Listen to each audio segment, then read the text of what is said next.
सभी प्रॉब्लम्स को सॉल्व करने से पहले मुझे एक बात सीखना होगा कि किस तरह से प्रतिशत को भिन्न में बदला जाता है। अगर मान लेते हैं कि 16.2/3% की बात कर रहा है, तो इसको सबसे पहले हम भिन्न में बदलेंगे। जब भिन्न में बदलेंगे तो भिन्न में बदलने के लिए क्या किया जाता है कि प्रतिशत में 100 से भाग दिया जाता है। तो 16 2 50/3 को जब 100 से भाग देंगे तो ये क्या हो जाएगा, 50 से 100 कट गया 2 बार में, यानी कि 1/6 आ गया। और हमारा सारा खेल इसी पे है। तो अब देखते हैं प्रश्नों को से है एक एक करके।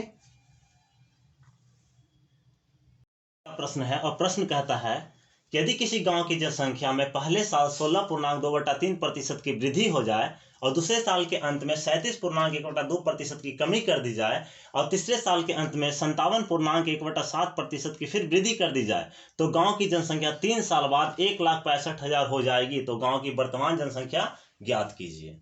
बहुत ही आसान प्रश्न है।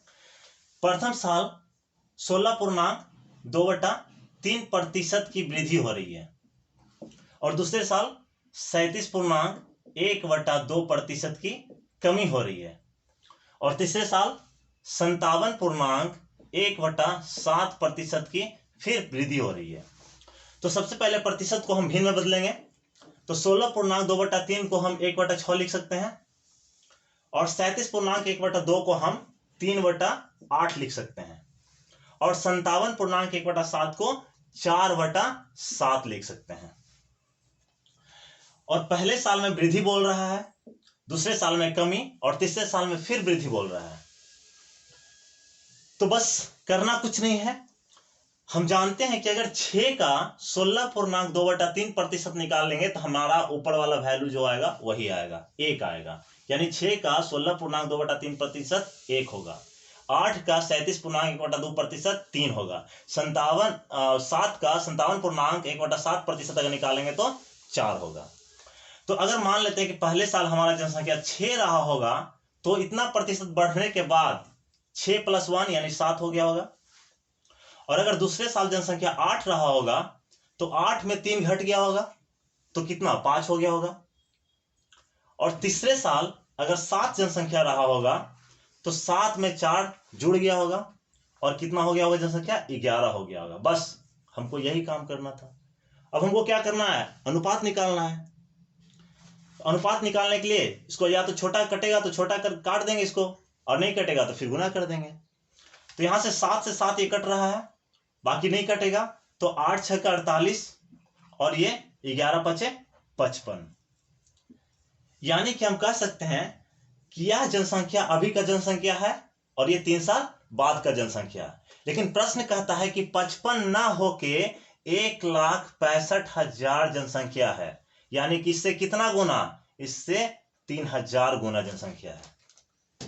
तो जब ये 3000 है तो ये भी इससे 3000 गुना होगा, गुने 3000।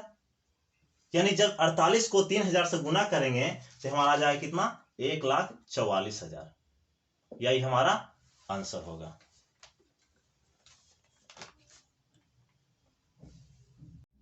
नेक्स्ट प्रश्न को देखते हैं, जो कंपाउंड इंटरेस्ट का प्रश्न है। और प्रश्न कहता है कि यदि धन का 33.1/3% चक्रवृद्धि ब्याज की दर से 2.5 वर्ष में मिश्र धन 5600 रुपया हो जाएगा, तो वह धन और चक्रवृद्धि ब्याज ज्ञात कीजिए। प्रश्न बहुत आसान है। फिर वही काम करेंगे, हम प्रतिशत को भिन्न में बदलेंगे। तो 33.1/3% को जब भिन्न में बदलेंगे तो 33 या 99 100/3, 100 कट जाएगा, कितना आएगा, 1/3 आएगा। यानी अगर हम ब्याज की बात करें और पहले साल का अगर बात करते हैं, फर्स्ट ईयर का बात अगर करते हैं, तो मान लेते हैं कि हमारा मूलधन 3 रहा होगा, तो 3 का 33.1/3% वृद्धि हुआ होगा, तो 3 और 1 होकर कितना हो गया होगा, 4 हो गया होगा। मीन्स पहले साल अगर हमारा मूलधन 3 रहा होगा तो ये 4 हो गया होगा मिश्र धन। और अगर सेकेंड ईयर की बात करते हैं कि सेकेंड ईयर में फिर अगर मेरा मूलधन अगर 3 रहा होगा तो मिश्र धन हमारा कितना हो गया होगा, 4। लेकिन फिर तीसरे साल का बात ना करके 2.5 साल का बात किया, तो 2.5 साल के बाद जब किया तो 1 साल में ब्याज अगर 1/3 3 है तो आधे साल में इसका आधा यानी कि 1/6। तो अगर हमारा जो 2 साल के बाद का 2.5 साल वाला जो ब्याज होगा तो वहां पे अगर हमारा मूलधन 6 रहा होगा तो मिश्रधन कितना 7 हो गया होगा। बस वही काम, कटेगा तो काट देंगे, नहीं कटेगा तो गुना कर देंगे। ये 3 दूनी 6 और ये 2 दूनी 4। अब 3 तिया 9 तिया 27 और ये 4 दूनी 8, 8 सत्ते 56। ये हमारा हो गया मिश्रधन और ये हो गया मूलधन और दोनों के बीच में जो हो गया वो ब्याज हो गया। तो ये 29 यानी कि हमारा ब्याज हो गया। और प्रश्न कह रहा है कि मिश्रधन 56 न हो के 5600 है, यानी कितना गुना, इससे 100 गुना है। 100 गुना जब करेंगे तो हो जाएगा हमारा 5600। तो ये भी 27 न हो के कितना होगा 2700 और ये भी 29 न हो के कितना होगा 2900। ये हमारा ब्याज हो गया, ये हमारा मूलधन हो गया, ये हमारा मिश्रधन हो गया। प्रॉफिट एंड लॉस का प्रश्न है और प्रश्न कहता है कि एक दुकानदार किसी वस्तु को 2149 रुपये में बेचकर 16.2/3% की लाभ कमाता है, तो उस वस्तु का क्रय मूल्य ज्ञात कीजिए। तो फिर वही काम, 16.2/3% यानी कि 1/6। तो मान लेते हैं कि हमारा जो सामान होगा वो 6 रुपये का होगा। तो 6 का 16.2/3% अगर हम जोड़ेंगे तो 6 + 1 जुड़ के कितना हो जाएगा 7 हो जाएगा। और प्रश्न कह रहा है कि 7 रुपया में ना बेच के वो कितना में बेचा है 2149 रुपया में बेचा है। इससे कितना गुना, तो इससे 307 गुना। तो ये भी 6 ना होके क्या होगा, ये भी इससे 307 गुना हो जाएगा और ये 1842 रुपया हो जाएगा।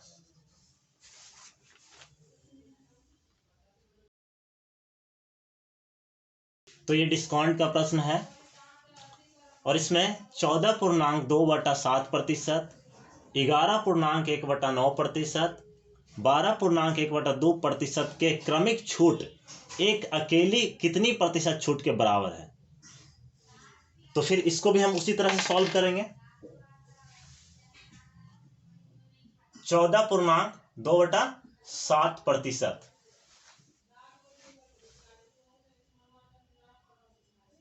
11.1/9% और 12.1/2%।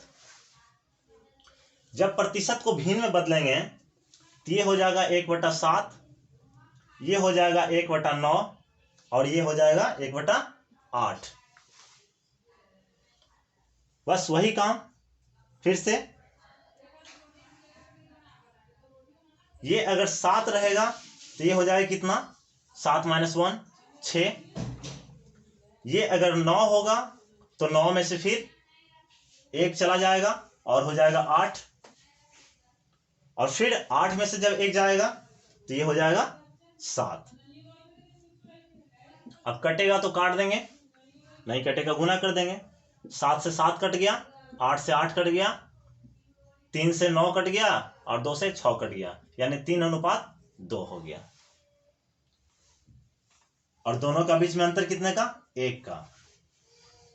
जब प्रतिशत छूट निकालेंगे इसका तो कितना हो जाएगा 3 में निकालना है तो 1/3 गुने 100 बराबर 33.1/3%। ये हमारा आंसर होगा।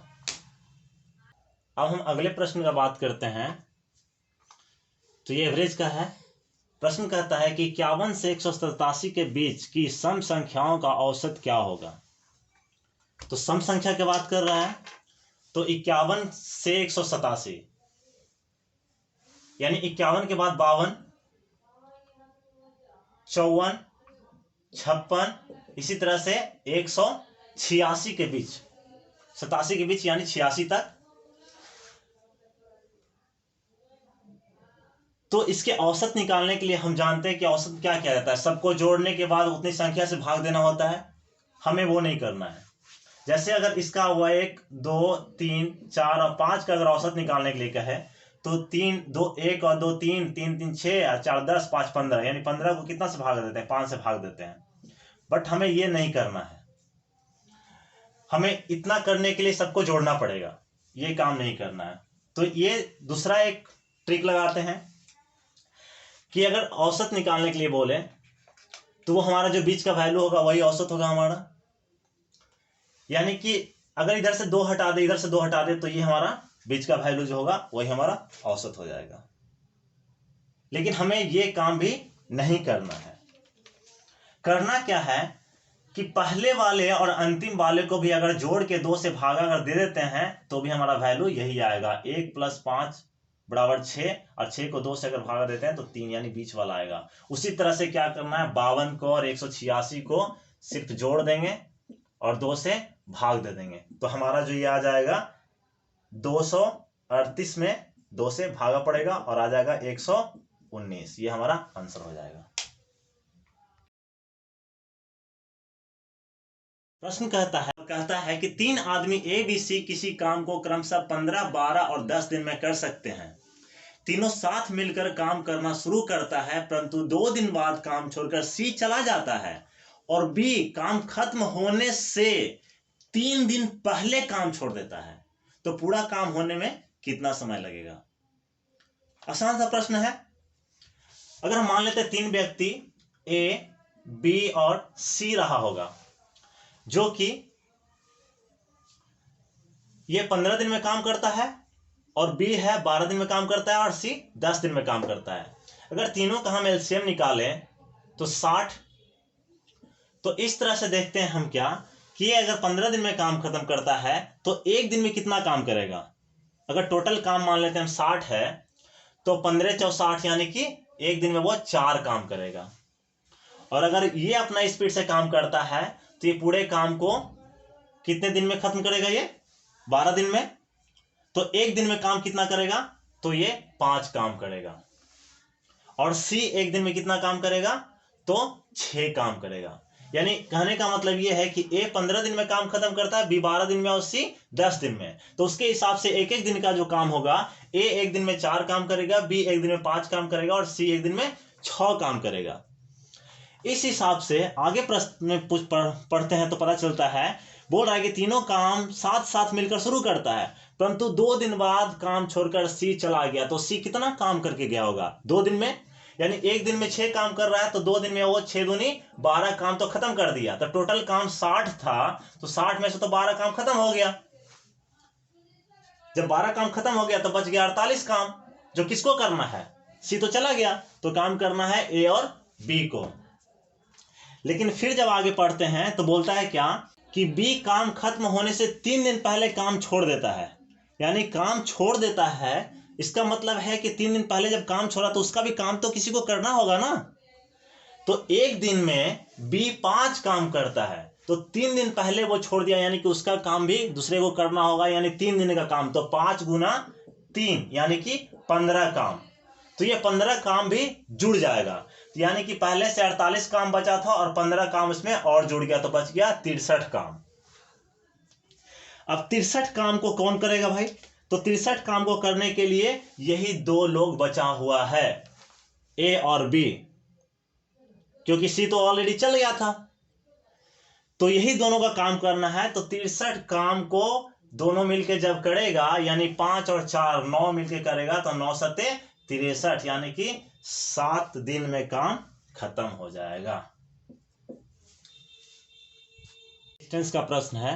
प्रश्न कहता है कि एक व्यक्ति एक निश्चित दूरी 60 किलोमीटर प्रति घंटा की गति से तय करता है और वापस आरंभिक बिंदु पर 40 किलोमीटर प्रति घंटा की गति से लौटता है, तो कुल यात्रा के लिए व्यक्ति की औसत गति ज्ञात करें। 60 किलोमीटर प्रति घंटा की गति से जाता है और 40 किलोमीटर प्रति घंटा की स्पीड से आता है। अगर दोनों का हम एलसीएम निकालें 60 और 40 का, तो 120। अगर हम मान लेते हैं कि दूरी 120 किलोमीटर है, तो 60 के स्पीड से अगर वो जाता है तो इतना दूरी वो 2 घंटे में तय कर लेगा, और अगर 40 की स्पीड से लौटता है तो 120 किलोमीटर वो 3 घंटे में कवर कर लेगा। यानी कहने का मतलब यह है कि अगर उसका स्पीड 60 किलोमीटर प्रति घंटा की स्पीड था और 120 किलोमीटर चलेगा तो 2 घंटा में पहुंच जाएगा, और अगर 40 किलोमीटर पर आवर की स्पीड से लौटता है तो 120 किलोमीटर 3 घंटा में वापस आ जाएगा।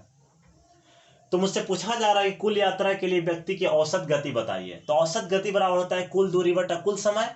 तो कुल दूरी कितना, तो 120 किलोमीटर जाने में और 120 किलोमीटर आने में, और टोटल टाइम कितना हो गया, तो 2 और 3 5 घंटा, यानी कि 240 बटा 5 बराबर 48 किलोमीटर पर आवर।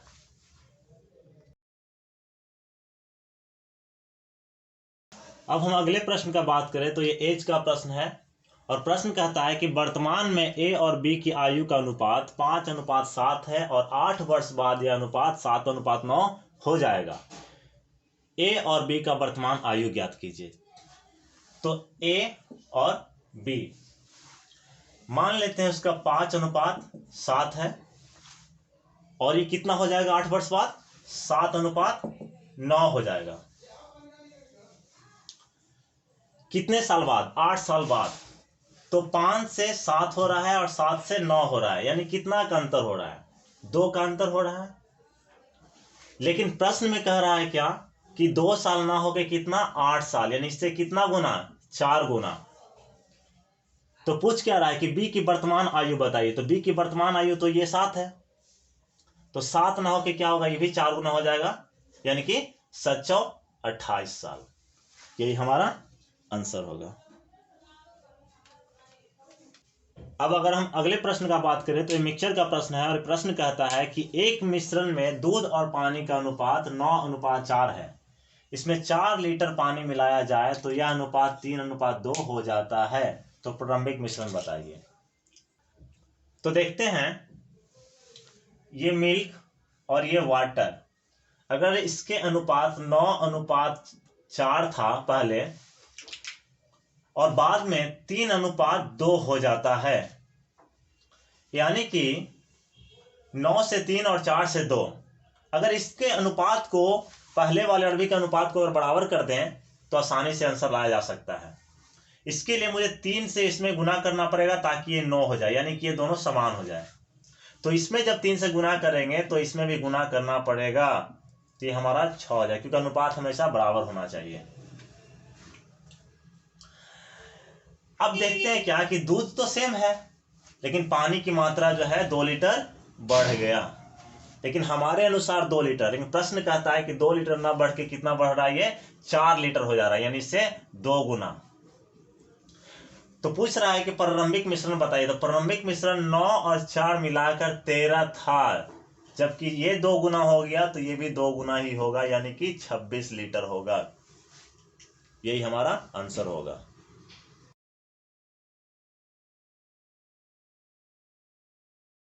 अब अगला प्रश्न पॉलीगॉन बहुभुज से है, और प्रश्न कहता है कि किसी बहुभुज के आंतरिक तथा बाह्य कोणों का अंतर 150 है, तो बहुभुज की भुजाओं की संख्या ज्ञात करें।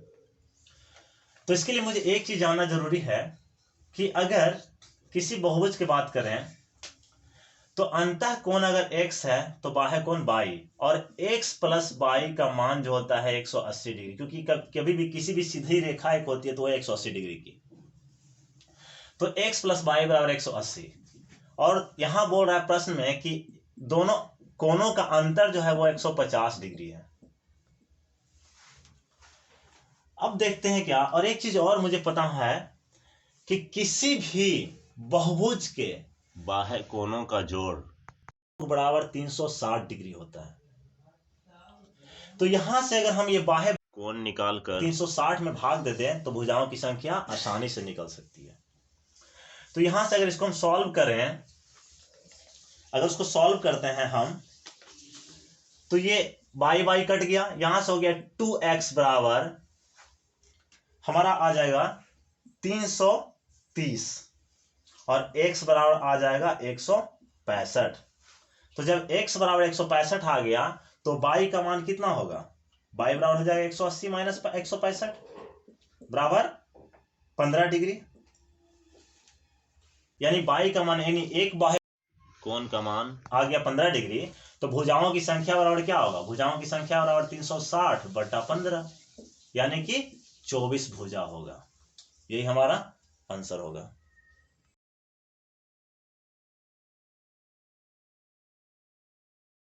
अब अगर अगले प्रश्न की बात करें तो HCF से है, महत्तम समावर्तक।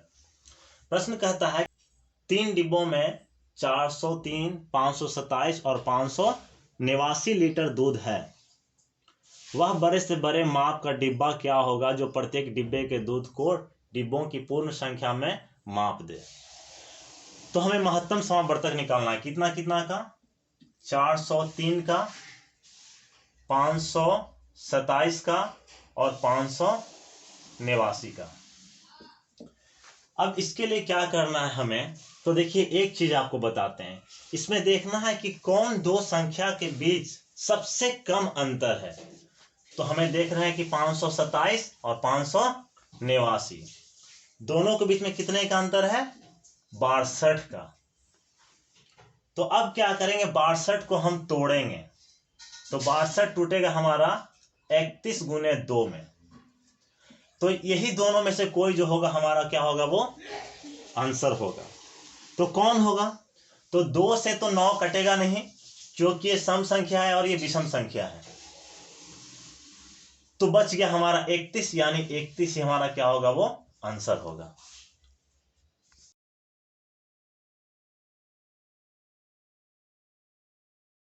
अब अगले प्रश्न जो हाइट एंड डिस्टेंस से है उसकी बात करते हैं।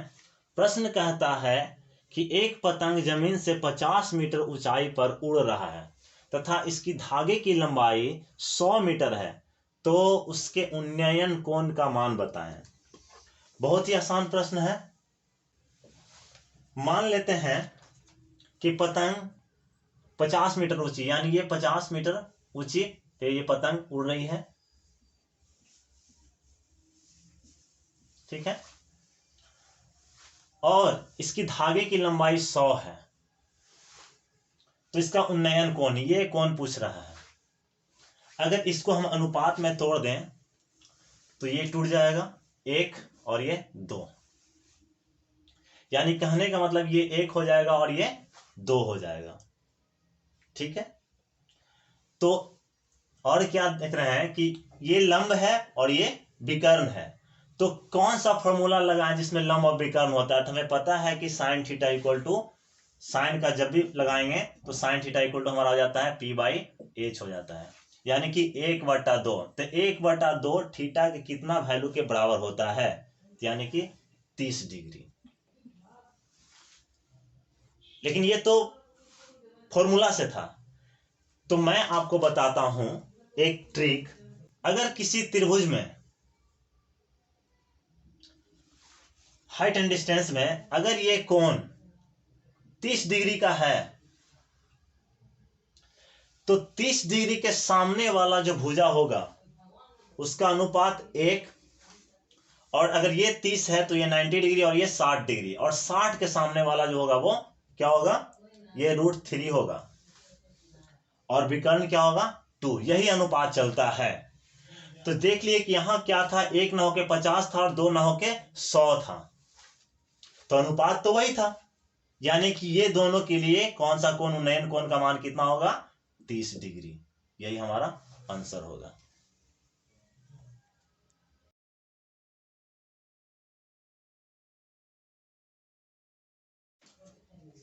अब हम अगले प्रश्न जो कि ट्रिग्नोमेट्री से है उसकी बात करते हैं। cos QA plus sine QA whole divided by cos A plus sine A plus cos QA minus sine QA by cos A minus sine A। अब आपको ऐसा ट्रिक बताएंगे कि आप इसको देखते के साथ इसका आंसर दे दीजिएगा। बस करना कुछ नहीं है, जब भी आपको ऐसा प्रश्न दिखे जिसमें cos, साइन और tan बस यही तीनों अगर रहे, सेक, कॉसेक और कॉट अगर नहीं दिखे तो कुछ नहीं करना है, थीटा के जगह पर 0 डिग्री वैल्यू पुट कर देना है। बस आपका आंसर आ जाएगा। तो उस हिसाब से cos QA है, तो A के जगह पर अगर हम 0 रखते हैं तो cos 0 का वैल्यू कितना, cos 0 डिग्री का वैल्यू 1, तो ये हो गया 1। फिर sin Q यानी sin 0 डिग्री का वैल्यू कितना, तो 0, तो 0 का Q करेंगे तो 0 ही आएगा, बाय फिर cos 0 डिग्री का वैल्यू 1 प्लस sin 0 का वैल्यू 0 प्लस cos QA है, तो फिर उसका cos 0 डिग्री का वैल्यू 1 और sin 0 डिग्री का value 0 whole divided by cos A का वैल्यू 1 और sin A का वैल्यू 0। अगर इसको सॉल्व करेंगे तो ये हो जाएगा 1 और 1 बाई 1 बाई 1 हो जाएगा, तो ये 1 हो गया प्लस ये 1 हो गया, यानी कि दोनों का आंसर क्या होगा 2 डायरेक्ट। लेकिन जैसे ही sin cos 10 के साथ अगर sec cot cosec दिखता है तो क्या करना है, थीटा के जगह पे 45 डिग्री रख लेना है, आपका आंसर आ जाएगा। से है उसकी बात करते हैं। प्रश्न है AQ माइनस BQ बराबर 56 और A माइनस B बराबर 2, तो A square plus B square का मान बताएं। हमें फॉर्मूला नहीं लगाना है। अब मुझे देखना है कि A माइनस B बराबर 2 है, यानी कितना वैल्यू रखे तो 2 आएगा। तो हम देखते हैं कि 4 में से अगर हम 2 घटा देंगे तो 2 आएगा। अब देखते हैं ये वैल्यू उसमें पुट करके, तो 4 का अगर क्यू करते हैं तो 4 चौ 16, 16 चौ 64 और 64 में से फिर अगर हम 2 का क्यू करते हैं तो 2 दूनी 4 दूनी 8, यानी 64 में से 8 घटेगा तो हमारा 56 ही आएगा। यानी कहने का मतलब ये है कि हमारा A बराबर 4 है और B बराबर 2 है। तो A square plus B square पूछ रहा है, तो 4 चौ 16 और प्लस 2 दूनी 4, यानी कि हमारा 20 जो है वो आंसर होगा।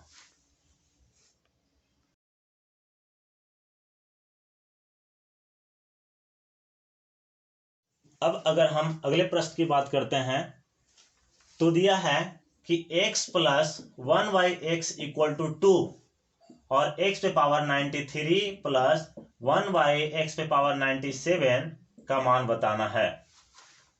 तो बस कुछ नहीं, अभी जैसे किए थे वैसे ही 2 लाना है, यानी ये और ये जोड़कर 2 आना चाहिए। तो कितना, x बराबर अगर 1 पुट कर दें तो 1 और 1/1 इक्वल टू 1, यानी 1 प्लस 1 इक्वल टू 2। तो यहां भी अगर 1 रखेंगे तो 1 का कितना भी पावर करेंगे तो वैल्यू तो 1 ही आएगा। तो हमारा क्या हो जाएगा, ये प्लस 1/1 पे पावर हो जाएगा कितना 97, यानी कि कितना आएगा 1 प्लस 1 इक्वल टू 2 आंसर होगा।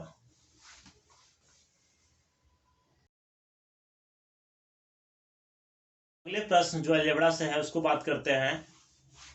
तो दिया है कि x plus 1/x equal to 3, तो x पे पावर 4 प्लस 1/x पे पावर 4 का मान क्या होगा।